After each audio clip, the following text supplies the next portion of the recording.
우리가 걸어가는 인생길은 시원하게 뚫린 고속도로도 아니고 사계절 내내 꽃이 피어있는 꽃길도 아닙니다.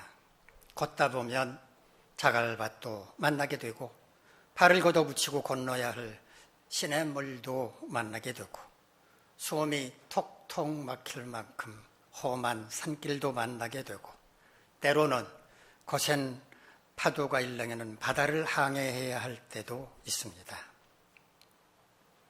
언젠가 억새꽃이 한창일 때 영남의 알프스라고 불리는 신불산 간월제 억새평원을 간 적이 있었습니다.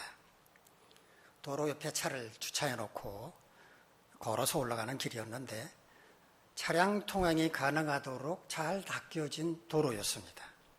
아마도 제가 생각하기에는 처음에는 차량 통행을 시키려고 하다가 자연보호 차원에서 차량 통행을 금한 것처럼 보였습니다. 산행을 시작한 지 얼마 되지 않았을 때 우리는 주변 경치도 둘러보면서 기쁘게 사진도 찍었습니다. 그런데 그 길이 끝이 없었습니다. 걸어도 억새평원은 눈에 들어오지 않았습니다. 산속으로 난 길이었다면 가다가 그 나무 그늘에서 쉬기라도 했을 텐데 도로로 닦여진 길이었으니 쉴 곳도 마땅하지가 않았습니다. 그렇게 몸이 지칠 대로 다 지쳐갈 만큼 걸어갔을 때 드디어 목적지가 눈앞에 나타났는데 갑자기 기운이 빠져서 도로 옆에 털썩 주저앉고 말았습니다. 그리고 속으로 이렇게 중얼거렸습니다. 다시 오라면 죽어도 못 오겠다. 억새꽃이 만발한 평원에서 사진을 찍으며 고단함을 달래긴 했지만 그날의 고통은 죽는 그 순간까지도 잊혀지지 않을 것 같습니다. 어떤 분은 인생을 다시 한번 살아갈 기회를 만난다면 그때는 제대로 잘 살 수 있을 것 같다라고 말합니다. 인생 구비구비마다 아쉬움이 많아서 그럴 겁니다. 인생을 다시 한번 살아볼 기회가 주어질 가능성은 전혀 없지만 설령 그런 기회가 주어진다고 하더라도 저는 다시 살고 싶은 생각이 조금도 없습니다. 한 번 경험해 보았으면 그걸로 족하지 무엇하라 그 고된 길을 다시 걸어간단 말입니까? 한 번뿐인 우리의 인생 어떻게 걸어가야 될까요? 어떤 분은 인생길에 초반을 걷고 있을 테고 어떤 분은 막바지를 향해 걸어가고 있을 텐데 지금 인생길에 어느 지점을 걷고 있든지 우리는 남은 인생을 제대로 잘 살아야 하지 않겠습니까? 저와 함께 오늘 본문의 말씀을 연구하면서 어떻게 후회 없는 인생을 살 것인지 그 비결을 생각해 보시기 바랍니다. 자, 먼저 오늘 본문의 이야기를 이해하는 데 도움이 될 이전의 상황을 간략하게 설명을 드리겠습니다. 예수님께서 제자들과 함께 배를 타고 갈릴리 호수 건너편 벳세다라고 하는 곳으로 이동을 하셨는데 많은 무리가 예수님이 어떻게 거길 가셨는지를 알고서 거기까지 따라왔습니다.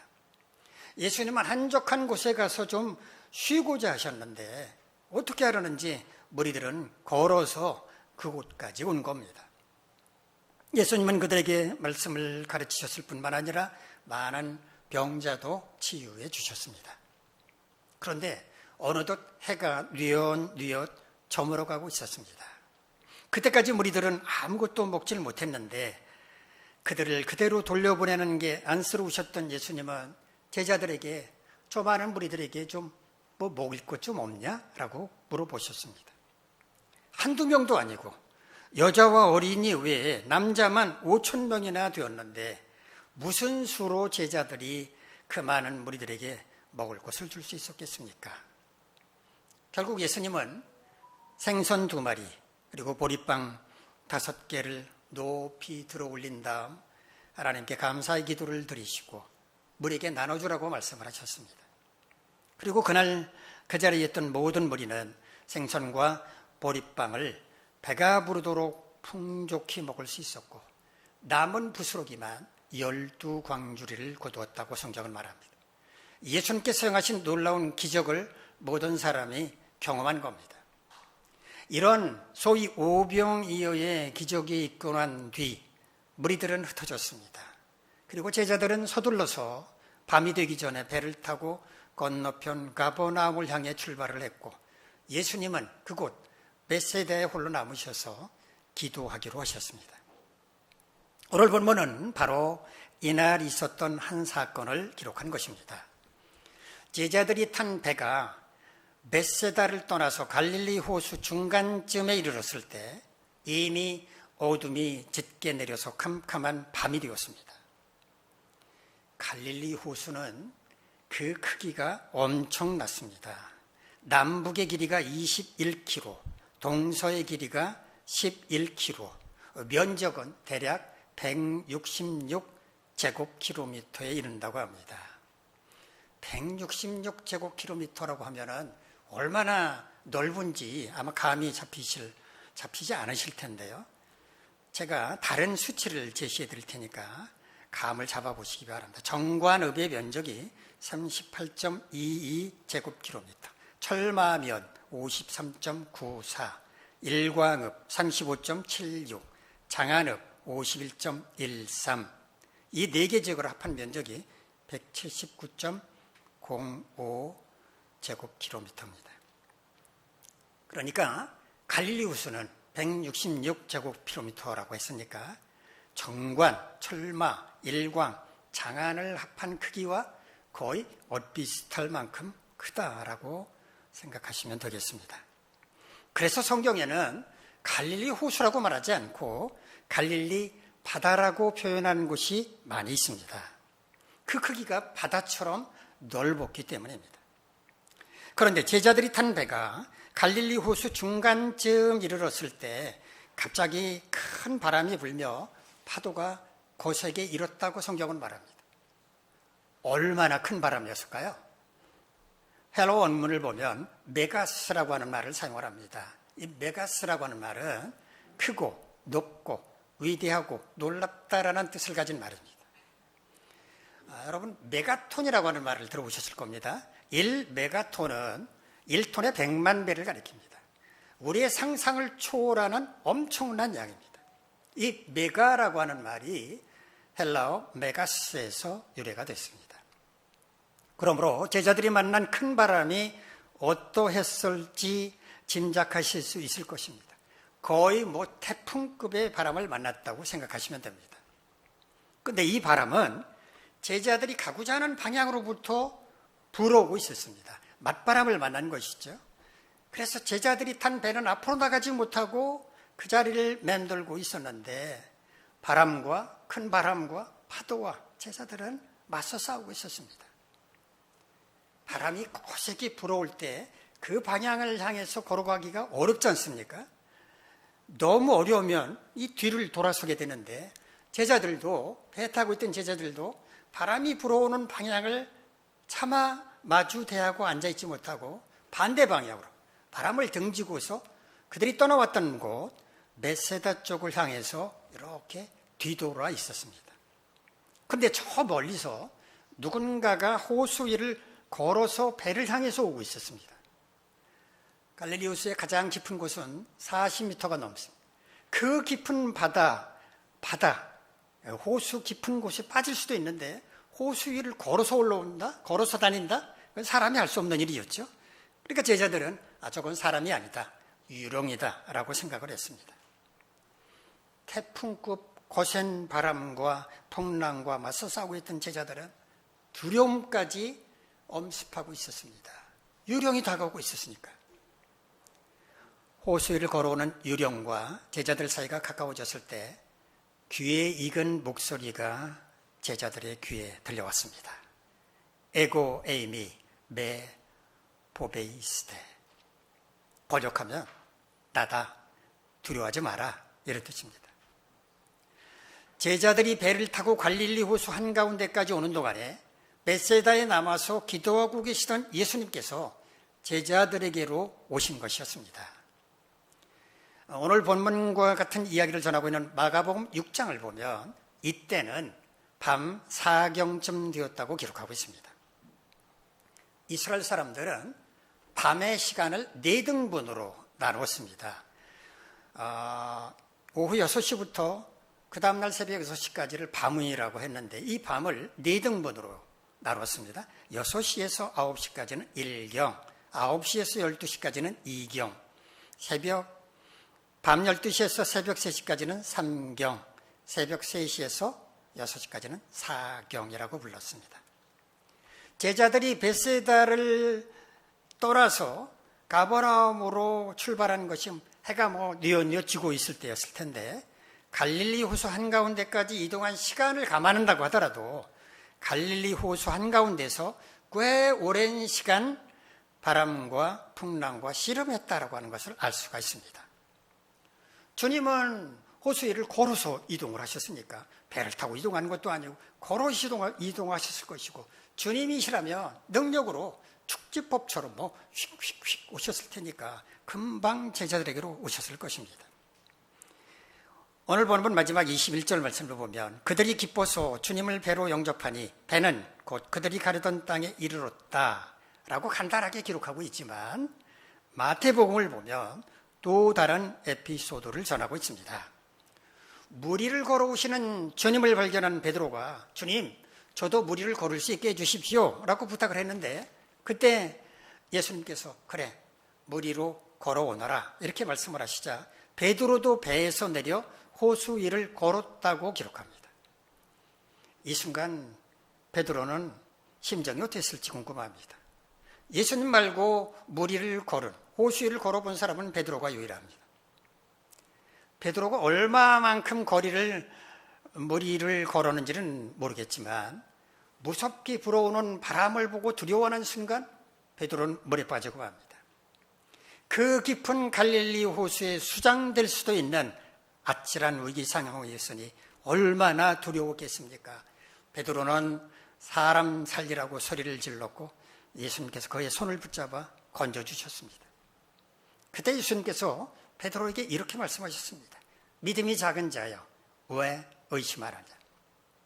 베드로가 바람을 보고 두려워하지만 않았어도 의심하지만 않았어도 예수님처럼 무리를 더 걸을 수 있었다는 말입니다. 마태복음 14장은 예수님께서 베드로와 함께 배에 오르시는 순간 바람이 잔잔해졌다고 기록하고 있습니다. 바다에는 언제라도 거센 파도가 일 수 있습니다. 그때가 아침이든 밤이든 상관이 없습니다. 우리가 헤쳐나가야 할 인생이라고 하는 바다에도 그렇습니다.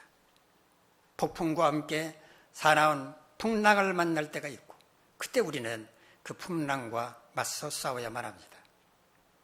하나님은 오늘 본문의 말씀을 통해서 우리가 인생이라고 하는 바다에서 풍랑을 만났을 때 어떻게 그 위기 상황을 헤쳐나가야 할 것인지를 알려주셨습니다.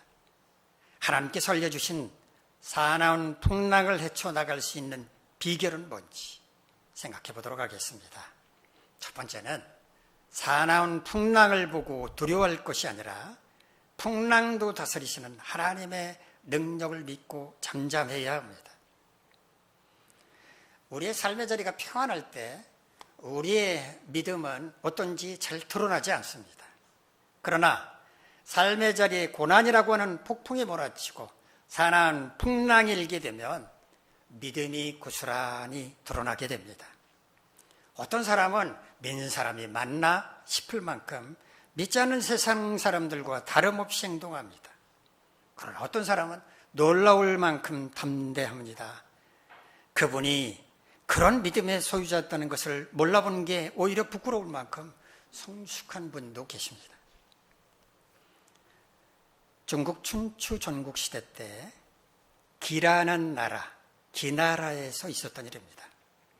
이 나라 백성 가운데 어떤 사람이 큰 근심에 사로잡혀서 먹지도 못하고 잠도 제대로 자지 못하고 있었습니다. 이 백성이 뭘 근심하고 있었는가? 하늘이 무너지면 어쩌라, 땅이 꺼지면 어쩌라 하는 것이었습니다. 이 사람이 근심에 사로잡혀서 고통당한다는 얘기를 듣고 한 지혜자가 이 사람을 찾아가서 이렇게 말했습니다. 하늘은 공기가 쌓여있는 공간이라서 멀어질 일이 없습니다. 그러자 근심하는 자가 물었습니다. 하늘이 정말 공기가 쌓여있는 공간이라면 그러면 해와 달과 별자리는 곧 떨어지지 않겠습니까? 지혜자가 대답했습니다. 해와 달과 별자리 또한 공기가 쌓이는 중에 빛남이 있는 것이므로 떨어지게 되더라도 중상을 입힐 염려는 없습니다. 근심하는 자가 다시 물었습니다. 땅이 무너지면 어떡합니까? 지혜자가 말했습니다. 땅은 흙덩이로 꽉 채워져 있어서 무너지지 않습니다. 그제서야 근심하는 자가 안심하고 기뻐했다고 합니다. 여기서 요래한 말이 기인지우, 기나라 사람의 걱정이라는 뜻인데 이걸 줄여서 기우라고 합니다. 쓸데없는 걱정, 헛된 걱정, 무익한 근심을 가리키는 말입니다. 심리학자들은 많은 사람이 하지 않아도 될 쓸데없는 걱정에 사로잡혀 살아간다고 말합니다. 사람들이 걱정하는 것 가운데 대부분은 굳이 할 필요가 없는 걱정이란 말입니다. 오늘 우리의 이야기로 돌아와 봅시다. 어느 날 우리의 인생이라고 하는 바다에 폭풍이 몰아치고 사나운 풍랑이 일어났다고 가정해 봅시다. 갑자기 닥친 일이니까 두려울 수밖에 없을 것입니다. 자, 우리 한번 생각을 해봅시다. 이 폭풍과 풍랑 우리가 통제할 수 있습니까? 그럴 수 없습니다. 그렇다면 우리가 두려워한다고 폭풍과 풍랑이 사라집니까? 그럴 리도 없습니다. 그러면 이때 우리는 어떻게 해야 하겠습니까? 어떻게 해야 그 두려움으로부터 벗어날 수 있겠으며 폭풍과 사나운 풍랑과 맞설 수 있겠습니까? 이때 우리는 눈을 들어 하나님을 바라보아야 합니다. 하나님의 시각에서 그 상황을 바라봐야 합니다. 왜 그런지 아십니까? 하나님은 그 폭풍과 풍랑을 다스리시는 분이기 때문입니다. 하나님께서 단지 우리에게 고통을 주시려고 그런 폭풍과 풍랑을 만나게 하셨겠습니까? 그걸 통해서 더 큰 은혜를 내려주시는 것입니다. 폭풍과 풍랑 앞에서 최악의 결과를 상상해 보는 것도 좋습니다. 이 폭풍과 풍랑 때문에 내가 완전히 망하게 될지도 몰라. 그러면 완전히 망하면 주님과 함께 새로 시작하면 되지 뭐. 이 폭풍과 풍랑 때문에 죽으면 어떡하지? 죽으면 천국 갈 테니까 그보다 더 좋은 일은 없잖아. 이렇게 생각하면 두려움은 사라지고 담대함이 샘솟게 될 것입니다. 다윗은 시편 62편 1절로 2절에서 이렇게 고백했습니다. 나의 영혼이 잠잠히 하나님만 바라며 나의 구원이 그에게서 나오는도다. 오직 그만이 나의 반석이시요 나의 구원이시요 나의 요새이시니 내가 크게 흔들리지 아니하리로다. 우리도 인생이라는 바다를 항해하다가 폭풍과 함께 살아온 풍랑을 만났을 때 이렇게 고백할 수 있어야 합니다. 폭풍과 풍랑을 다스리시는 하나님이 계시는데 내가 뭘 두려워하랴? 하나님이 설마 나를 죽이게 하시겠나? 나는 하나님이 행하시는 기적을 보리라.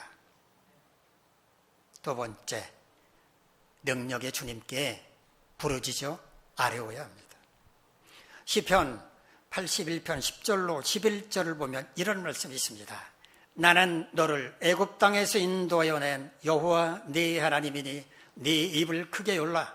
내가 채우리라 하였으나 내 백성이 내 소리를 듣지 아니하며 이스라엘이 나를 원하지 아니하였도다.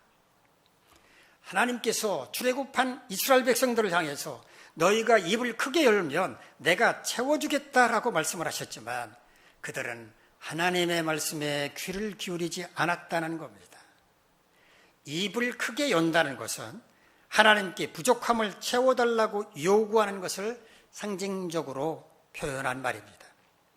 그들이 하나님께 무엇이든지 부르짖어 요구한다면 그것을 넉넉하게 채워줄 것이라고 약속하셨지만 그들은 하나님의 말씀을 듣지도 않았고 하나님께 부르짖어 요구하지도 않았다는 겁니다.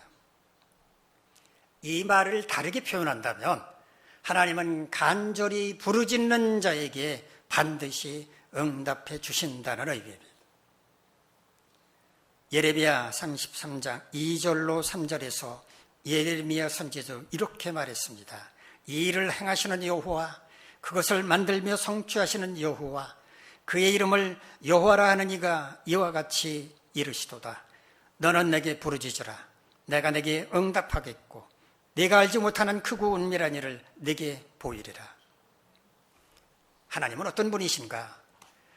이 일을 행하시고 그것을 만드시고 성취하시는 분, 즉 일의 시작과 진행 과정과 결과를 주장하시는 분이란 말입니다.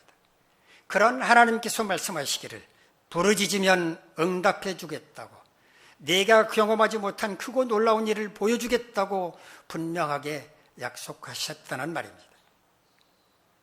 하나님의 능력은 부르짖는 자에게 주어집니다. 구하는 자에게 주시고 찾는 자가 찾아내게 하시며 문을 두드리는 자에게 열어주십니다. 어떤 분은 우리의 모든 걸 다 알고 계시는 하나님이신데 우리가 굳이 하나님께 부르짖어 아뢰어야 하느냐고 말합니다. 정말 그럴까요? 갓난아이는 배가 고프면 웁니다. 아이가 울면 엄마는 배가 고픈 모양이구나 하면서 젖을 물려줍니다. 물론 엄마는 아이에게 언제쯤 젖을 주어야 하는지 알지만 그보다 더 정확한 것은 아이가 울어주는 것입니다. 실수로 깊은 강물에 빠졌다고 가정을 해봅시다. 스스로 빠져나오기 위해서 몸부림을 쳐보았지만 그럴수록 점점 깊은 곳으로 밀려만 갔습니다.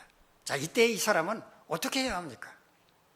그의 형편과 처지를 다 알고 계시는 하나님께서 구해줄 사람을 보내주실 것을 믿고 가만히 있으면 됩니까?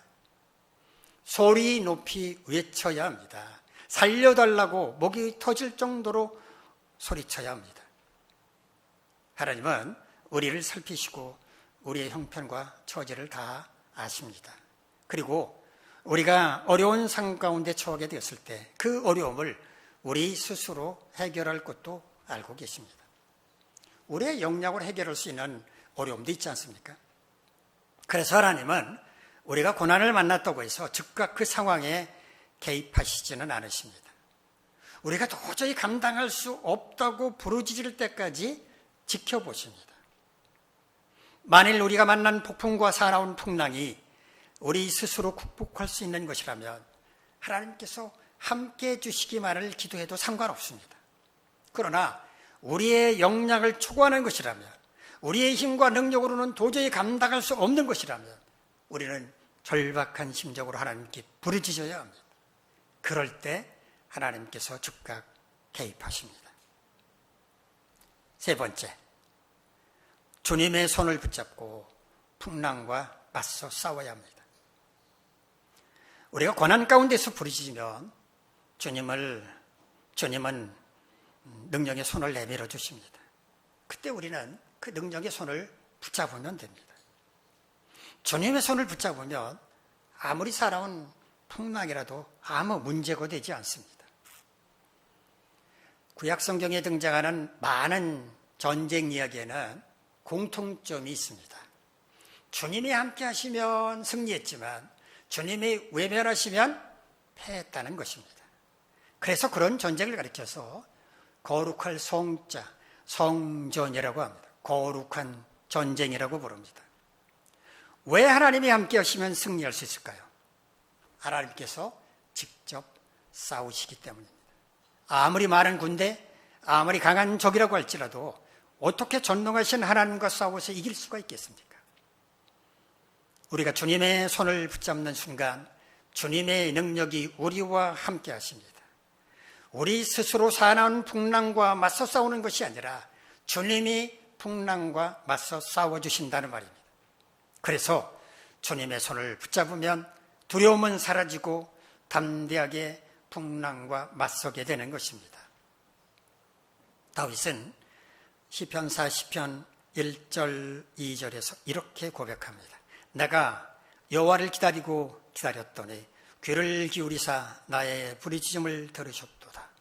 나를 기가 막힐 웅덩이와 수렁에서 끌어올리시고 내 발을 반석 위에 두사 내 걸음을 견고하게 하셨도다. 하나님은 우리가 고난 가운데서 간절하게 부르짖으면 들은 척도 안 하시고 외면하시는 분이 아니라 우리의 작은 신음소리에도 응답하시며 우리를 도와주시고자 능력의 손을 내밀어 주셔서 깊은 웅덩이와 수렁과도 같은 고난의 현장으로부터 우리를 건져주시는 분이라고 고백하고 있습니다.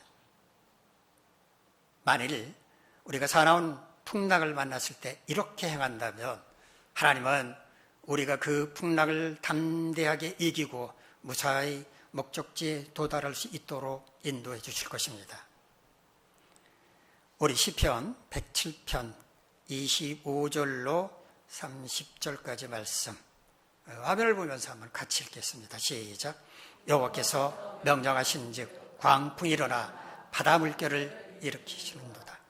그들이 하늘로 솟구쳤다가 깊은 곳으로 내려가나니 그 위험 때문에 그들의 영혼이 녹는도다.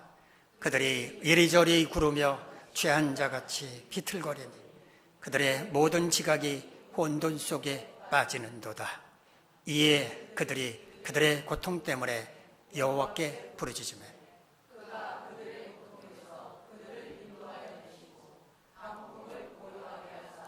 물결도 잔잔하게 하시는도다. 그들이 평온함으로 말미암아 기뻐하는 중에 여호와께서 그들이 바라는 항구로 인도하시는도다. 광풍과 물결이 어떻게 일어났다고 말합니까? 하나님께서 명령하신 즉 일어났다고 말합니다. 하나님은 광풍과 물결이 일어나게도 하시고 잠잠하게도 하실 수 있는 분이라고 하는 말입니다. 하나님께서 광풍과 물결을 다스리신다는 말입니다. 그 광풍과 물결로 말미암아 그들의 영혼과 삶의 자리가 말할 수 없는 고통과 혼돈 가운데 빠지게 되었을 때 그들이 하나님께 부르짖었다고 말합니다. 그때 하나님께서 광풍과 물결을 잔잔하게 하셨고 그들이 바라는 항구, 소원의 항구로 그들을 인도하셨다고 고백합니다. 우리 인생은 바다를 항해하는 것과 같습니다. 우리가 항해하는 바다는 고요할 때도 있지만 때로는 폭풍우가 몰아치고 사나운 풍랑일 때도 있습니다. 그때 우리는 어떻게 폭풍과 사나운 풍랑을 헤쳐나가야 합니까? 첫째, 사나운 풍랑을 보고 두려워 떨 것이 아니라 풍랑까지도 다스리시는 하나님의 능력을 믿고 잠잠해야 합니다. 평소에는 능치 못함이 없으신 하나님이라면서 떠버리면서도 막상 두려운 상황과 맞닥뜨리게 되면 두려워 떨면서 어쩔 줄 몰라 한다면 그게 전능하신 하나님을 믿는 것입니까? 전능하신 하나님을 믿는다면 폭풍과 사나운 풍랑 앞에서도 두려워 떨지 말고 담대할 수 있어야 합니다. 두 번째, 능력의 주님께 부르짖어 아뢰어야 합니다. 하나님은 우리의 모든 걸 다 알고 계시지만 그렇다고 고난을 만나면 자동으로 개입하시지는 않습니다. 우리가 부르짖어 아뢰일 때 그때부터 개입하십니다. 그러므로 어려움을 만나면 가장 먼저 하나님께 부르짖어야 합니다. 세 번째, 주님의 손을 붙잡고 풍랑과 맞서 싸워야 합니다. 능력의 손을 붙잡으면 그분의 능력이 우리에게 전달되기 때문에 우리는 담대할 수 있습니다. 그 담대함으로 용기 있게 풍랑과 맞서 싸워야 합니다.